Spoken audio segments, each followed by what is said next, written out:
Saudi అరేబియాలోని ప్రఖ్యాత మక్కా మసీదులో జరిగిన ఘోర ప్రమాదంలో 107 మంది మృతి చెందారు. హజ్ యాత్రను దృష్టిలో పెట్టుకుని మసీదు విస్తరణ పనుల కోసం ఉపయోగించిన భారీ క్రేన్ కుప్పకూలిన ఘటనలో 9 మంది భారతీయులు సహా 238 మంది గాయపడ్డారు. గాలివాన తుపాను కారణంగానే ఈ దుర్ఘటన జరిగినట్లు తెలుస్తోంది.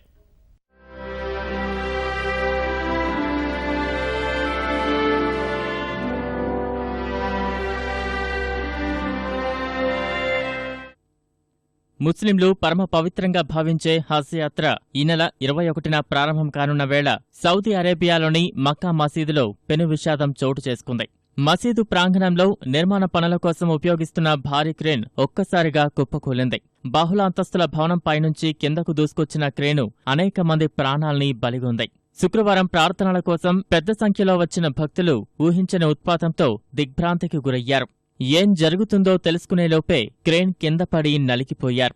అయిన వారిని కోల్పోయిన వారి ఆక్రందనలు, క్షతగాత్రుల అవస్థలతో ఆ ప్రాంతమంతా భీతావాహంగా మారిపోయింది.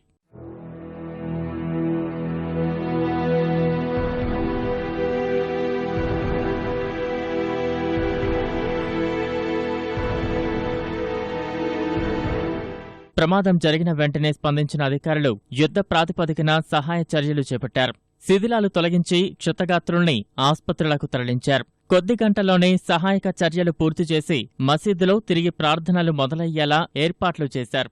ఈ ప్రమాదంలో 9 మంది భారతీయులు గాయపడ్డట్లు విదేశాంగ శాఖ ప్రకటించింది. ట్విట్టర్ ద్వారా ఈ విషయం వెల్లడించిన విదేశాంగ శాఖ అధికార ప్రతినిధి వికాస్ స్వరూప్ జెడ్డాలోని రాయబార కార్యాలయ అధికారులు ప్రమాద స్థలాన్ని సందర్శించినట్లు తెలిపారు. కాన్సుల్ జనరల్, ఇతర సీనియర్ అధికారులు పరిస్థితిని సమీక్షించి భారతీయులకు అవసరమైన సాయం చేసినట్లు చెప్పారు.